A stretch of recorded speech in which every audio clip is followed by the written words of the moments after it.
Selamat datang. Pernah nggak sih Anda bertanya-tanya, kalau misalnya ada dua psikolog, terus mereka lihat satu orang yang sama, apa mereka bakal melihat hal yang sama juga? Pertanyaan menarik. Nah, hari ini kita akan coba jawab itu.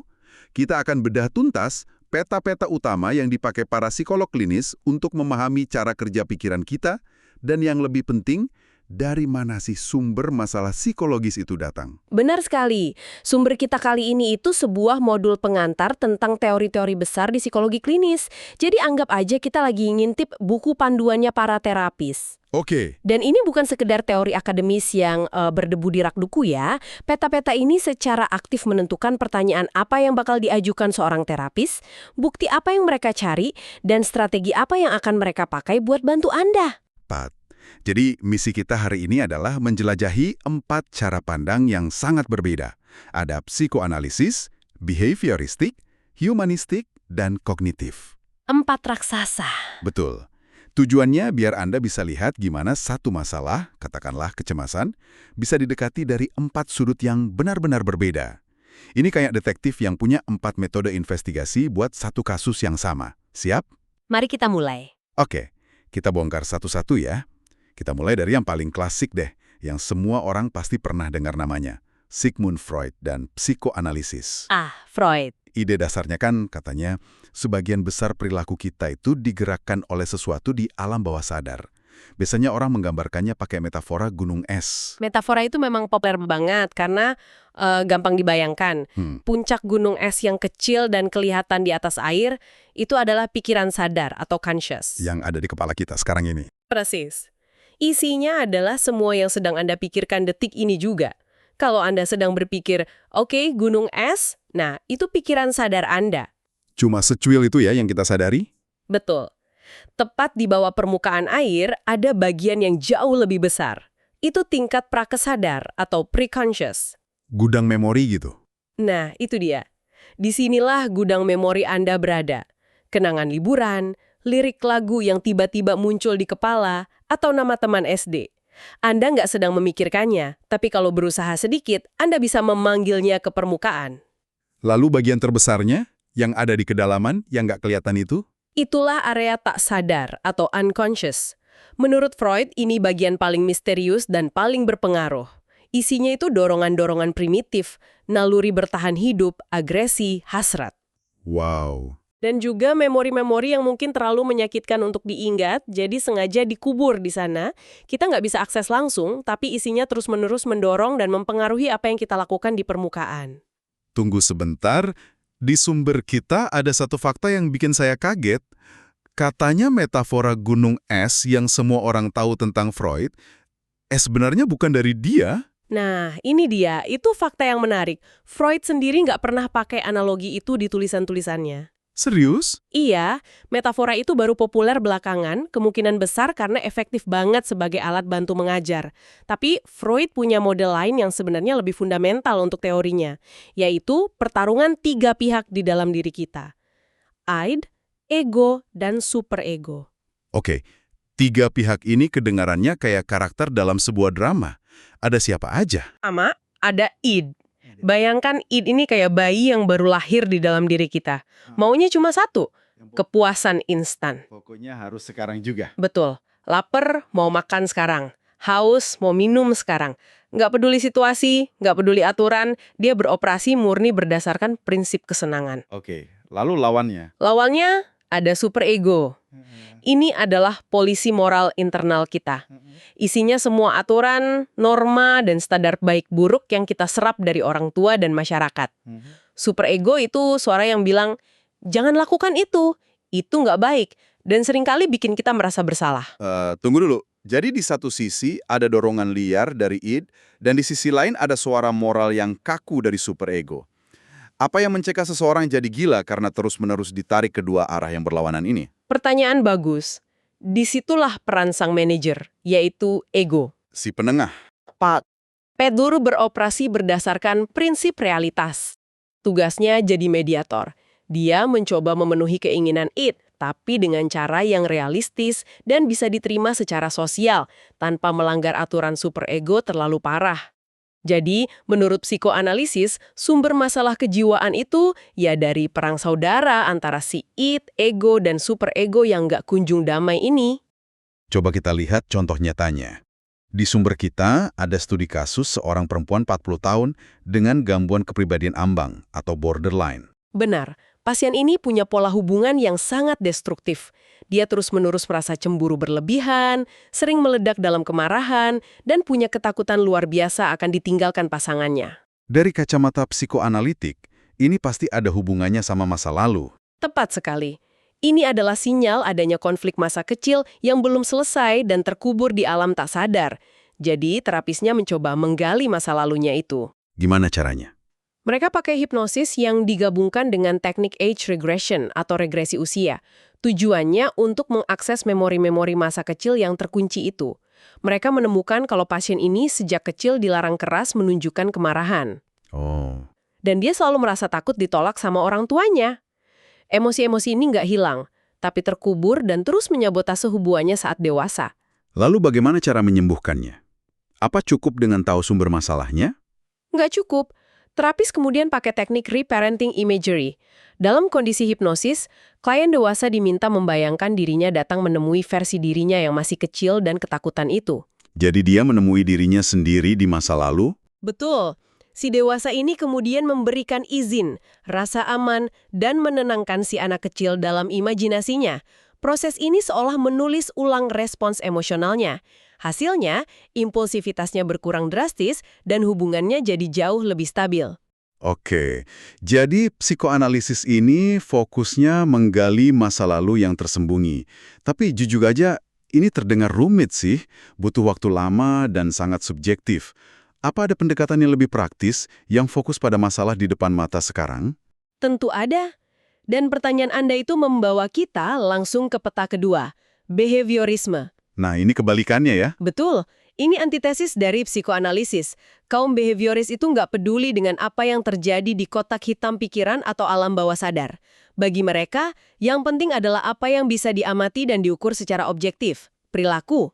Jadi fokusnya murni pada tindakan. Murni pada tindakan. Ide utamanya sangat sederhana.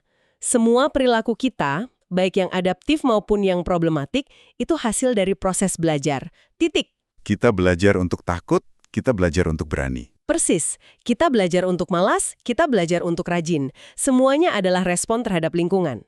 Konsepnya terdengar sangat lugas. Bagaimana mereka menganalisisnya? Mereka punya alat andalan yang sangat praktis, yaitu model ABC. E untuk antecedent atau pemicu, apa yang terjadi sebelum perilaku muncul. Oke, A pemicu. B untuk behavior, yaitu perilakunya itu sendiri. Dan C untuk consequence, yaitu apa yang terjadi setelah perilaku itu yang akan menentukan apakah perilaku itu bakal diulangi lagi atau tidak. Ah, saya tahu persis maksudnya. Seperti saat saya menunda-nunda pekerjaan, itu kan behavior. Pemicunya, antecedennya, adalah tugas yang sulit. Dan konsekuensinya, Konsekuensinya adalah saya bisa nonton serial TV dan merasa lega sesaat. Nah, rasa lega itulah yang bikin saya cenderung menunda-nunda lagi besok. contoh yang sempurna. Dan yang menarik, model ABC ini sekarang jadi dasar dari banyak aplikasi self-help modern loh, bahkan yang nggak secara eksplisit menyebut diri mereka behavioristik. Oh ya, Setiap kali Anda lihat aplikasi habit tracker yang ngasih Anda poin atau lencana setelah Anda olahraga, pada dasarnya Anda lagi memanipulasi consequence untuk memperkuat behavior. sangat praktis, tapi apa ini nggak terlalu menyederhanakan manusia? Seolah-olah kita ini cuma sekumpulan respons yang bisa diprogram, tanpa ada ruang untuk, katakanlah, kehendak bebas atau makna. Itu adalah kritik utama terhadap behaviorisme murni. Namun, untuk masalah tertentu kayak fobia atau kecanduan, pendekatan ini bisa sangat efektif. Coba kita lihat studi kasusnya. Seorang pria paruh baya dengan fobia mengemudi yang parah. Oke, kita pakai model ABC tadi. Betul. Dalam kasus ini, pemicunya A adalah melihat atau bahkan mikirin jalan tol. Perilakunya B adalah serangan panik, jantung berdebar, keringat dingin, dan tentu saja menghindar dari jalan tol. Konsekuensinya, C. Rasa lega yang instan karena berhasil menghindari sumber ketakutan. Rasa lega ini sayangnya berfungsi sebagai penguat negatif yang justru bikin fobianya makin parah dari tahun ke tahun. Jadi dia belajar bahwa menghindari jalan tol itu menyelamatkan nyawanya. Padahal enggak. Bagaimana terapis memutus siklus ini? Dengan mengajak ulang responsnya, terapis pakai teknik desensitisasi sistematis yang digabung dengan hipnosis untuk relaksasi. Prosesnya sangat bertahap. Nggak langsung disuruh nyetir di tol, kan? Tentu tidak. Pertama, dalam kondisi rileks total, pasien cuma diminta membayangkan dia sedang mendekati jalan tol, lalu membayangkan masuk, lalu membayangkan menyetir beberapa meter. Setiap kali cemas, diajarin tenang lagi. Tepat. Setelah dia bisa tenang dalam imajinasi, baru mereka pindah ke dunia nyata, mengemudi di jalan sepi dekat tol, lalu masuk tol sebentar, dan keluar lagi sambil diberi sugesti, rasa tenang dan kendali.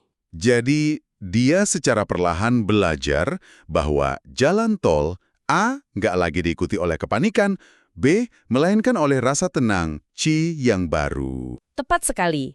Fobia itu bukanlah cacat kepribadian, melainkan respons yang salah dipelajari.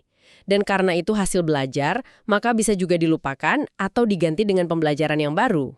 Oke, kita sudah menyelam ke dalam dengan psikoanalisis dan melihat keluar dengan behaviorisme. Tapi tadi saya sempat singgung soal kehendak bebas, perasaan, makna hidup. Di mana tempat untuk semua itu? Pertanyaan itu membawa kita tepat ke peta ketiga, yang melihat ke atas. Mazhab humanistik. Humanistik? Pendekatan ini lahir sebagai reaksi terhadap pandangan psikoanalisis yang dianggap terlalu pesimis dan behaviorisme yang dianggap terlalu mekanis.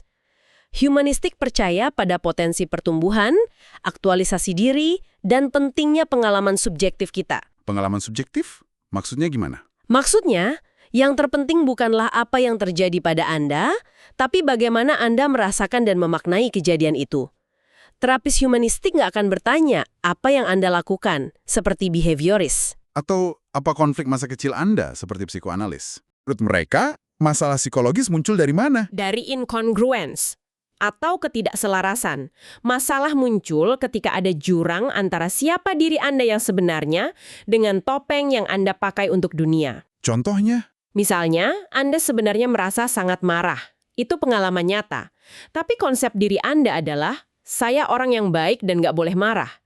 Untuk menjaga citra diri itu, Anda menekan rasa marah. Ketidakselarasan inilah yang bikin cemas dan perasaan hampa. Kenapa orang bisa sampai begitu ya? Kenapa nggak jadi diri sendiri aja? Karena sejak kecil kita sering menerima apa yang disebut conditions of worth atau syarat keberhargaan. Kita belajar bahwa kita akan dicintai dan diterima jika kita dapat nilai bagus, jika kita jadi anak penurut, jika kita nggak cengeng. Wah, ini seperti omongan tetangga yang akhirnya jadi suara di kepala kita ya. Bisa dibilang begitu. Kita jadi takut menunjukkan bagian diri kita yang mungkin nggak akan disetujui orang lain. Dan terapi humanistik mencoba membongkar itu. Betul. Tujuan utamanya adalah menciptakan hubungan terapeutik yang sangat aman, penuh empati, tulus, dan penerimaan tanpa syarat. Di ruang aman itulah, klien akhirnya berani melepaskan topengnya, mengakui dan menerima semua perasaannya, bahkan yang jelek, dan menemukan kembali kekuatannya. Studi kasus untuk pendekatan ini unik sekali. Tentang seorang anak perempuan 7 tahun dengan selective mutism atau bisu selektif. Kasus yang sangat menyentuh. Anak ini bisa bicara dengan lancar di rumah, tapi begitu menginjakan kaki di luar, di sekolah, di taman, dia membisu total. Sudah 2 tahun seperti itu. Kalau pakai behaviorisme mungkin dikasih hadiah ya kalau dia ngomong? Mungkin. Tapi pendekatan humanistik Eriksonian ini beda. Terapis tidak pernah sekalipun menyuruh anak itu untuk berbicara. Tidak disuruh bicara. Lalu apa yang dilakukan terapis? Mereka bermain. Pakai metafora dan permainan simbolik. Dalam sesi hipnosis yang sangat ringan, terapis ngajak anak itu membayangkan dia punya gelembung pelindung ajaib yang bikin dia aman di mana saja. Ah, lewat imajinasi. Betul. Lalu mereka berlatih bicara. Tapi bukan ke terapis, melainkan ke boneka-boneka. Tanpa ada tekanan untuk berhasil, anak itu secara bertahap mendapatkan kembali rasa aman dan kontrol personalnya. Dan yang terjadi sungguh luar biasa. Dia mulai bicara. Gurunya menelpon dan bilang anak itu mulai berbicara spontan di kelas. Terapinya bukan memperbaiki dia, tapi menciptakan kondisi agar dia bisa menyembuhkan dirinya sendiri. Jadi perasaan itu penting, rasa aman itu kunci. Tapi apa yang sebenarnya memicu perasaan-perasaan itu? Sepertinya ada satu kepingan puzzle lagi. Tepat sekali. Dan itu membawa kita ke peta terakhir, mazhab kognitif. Kognitif. Premisnya sangat kuat, dan mungkin yang paling relevan untuk kehidupan sehari-hari. Bukan kejadian itu sendiri yang bikin kita stres, tapi interpretasi kita terhadap kejadian itu. Pikiran kita membentuk realitas emosional kita. Anda adalah apa yang Anda pikirkan. Persis, model dasarnya begini. Ada sebuah situasi yang netral, lalu situasi itu memicu pikiran otomatis di kepala kita, dan pikiran itulah yang kemudian menghasilkan reaksi, baik itu emosi, sensasi fisik, dan perilaku. Apa contohnya pikiran otomatis itu? Itu adalah pikiran yang lewat begitu cepat. Seringkali kita nggak sadar. Misalnya, situasinya, Anda kirim email penting ke atasan, dan setelah 1 jam belum dibalas. Oke. Pikiran otomatis Anda bisa jadi, wah, tulisan saya pasti jelek, dia nggak suka. Reaksinya, Anda merasa cemas, perut mules, dan Anda jadi ragu-ragu untuk ketemu atasan. Padahal kemungkinan besar atasan Anda cuma lagi rapat. Wah, itu terjadi pada saya hampir setiap hari. Kita semua mengalaminya. Dan pikiran-pikiran otomatis ini seringkali nggak logis dan penuh bias, yang disebut distorsi kognitif. Tapi ada yang lebih dalam dari itu. Apa itu? Di bawah lapisan pikiran otomatis, ada keyakinan inti atau core beliefs. Ini adalah asumsi paling fundamental tentang diri kita, dunia, dan orang lain. Yang ini tempat yang berbahaya. Jadi ini akarnya. Betul. Keyakinan inilah yang menjadi pabrik dari semua pikiran otomatis negatif kita. Dan kalau mau berubah, kita harus membongkar pabriknya, bukan cuma produknya. Studi kasus di sini menunjukkan betapa kuatnya pendekatan ini. Tentang seorang pria 54 tahun dengan cedera tulang belakang dan nyeri kronis. Iya, kasus ini luar biasa. Pasien ini bergantung pada ventilator dan hidup dengan rasa nyeri yang hebat. Tapi masalah utamanya adalah keyakinan intinya. Saya tidak akan pernah bisa mengatasi rasa sakit ini. Saya tidak berdaya. Keyakinan itu yang memperparah penderitaannya. Tepat. Tunggu. Jadi hanya dengan mengubah cara berpikir, rasa sakit fisik yang nyata bisa berkurang. Kedengarannya hampir mustahil. Kedengarannya begitu, tapi hasilnya nyata. Terapis menggunakan hipnotik kognitif terapi. Mereka menggabungkan relaksasi mendalam dari hipnosis dengan intervensi kognitif. Gimana praktiknya? Dalam kondisi rileks, pasien diajari pakai imajinasi untuk mengontrol sensasi nyerinya. Misalnya, membayangkan tombol volume untuk mengecilkan rasa sakit. Tapi yang terpenting, dia juga dibantu untuk menangkap dan menantang pikiran otomatisnya. Seperti apa? Pikiran, rasa sakit ini akan membunuhku, secara sadar diubah menjadi, rasa sakit ini sangat tidak nyaman, tapi ini hanya sensasi dan saya bisa melewatinya. Apa yang terjadi padanya? Hasilnya signifikan. Pasien melaporkan level nyerinya turun drastis. Dia bahkan berhasil berhenti total dari ketergantungannya pada obat pereda nyeri opioid, dan yang terpenting, dia merasa punya kontrol kembali atas hidup dan tubuhnya. Wow. Ini bukti yang sangat kuat bahwa mengubah sistem keyakinan kita dapat secara harfiah mengubah pengalaman fisik kita. Luar biasa. Jadi, kita sudah menjelajahi 4 peta yang sangat berbeda ya. Ada psikoanalisis yang mengajak kita menyelam ke konflik masa lalu di alam tak sadar.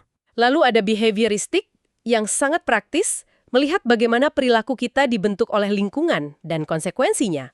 Kemudian humanistik yang mengingatkan kita tentang pentingnya menjadi otentik dan bergerak menuju potensi terbaik kita. Dan terakhir, kognitif yang menunjukkan betapa besar kekuatan pikiran dan interpretasi kita dalam menciptakan perasaan kita sehari-hari. 4 lensa yang sangat berbeda untuk melihat manusia. Jadi, mana yang paling benar? Pertanyaan yang bagus. Dan jawabannya di dunia praktik modern adalah, nggak ada satupun yang 100% benar atau 100% salah. Jadi dicampur-campur. Betul. Kebanyakan terapi saat ini nggak lagi fanatik pada satu mazhab. Mereka bersikap integratif. Artinya, mereka mengambil teknik dan pandangan dari berbagai peta ini, seperti mengambil alat terbaik dari setiap kotak perkakas, disesuaikan dengan klien dan masalah spesifik yang dihadapi. Jadi, apa artinya semua ini bagi Anda?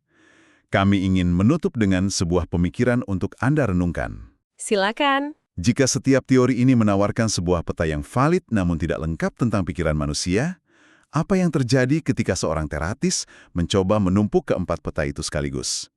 Apakah mereka berhasil melihat gambaran pribadi seseorang yang lebih utuh dan 3 dimensi? Atau justru berisiko menciptakan panduan yang lebih membingungkan dan kontradiktif? Sesuatu untuk Anda pikirkan.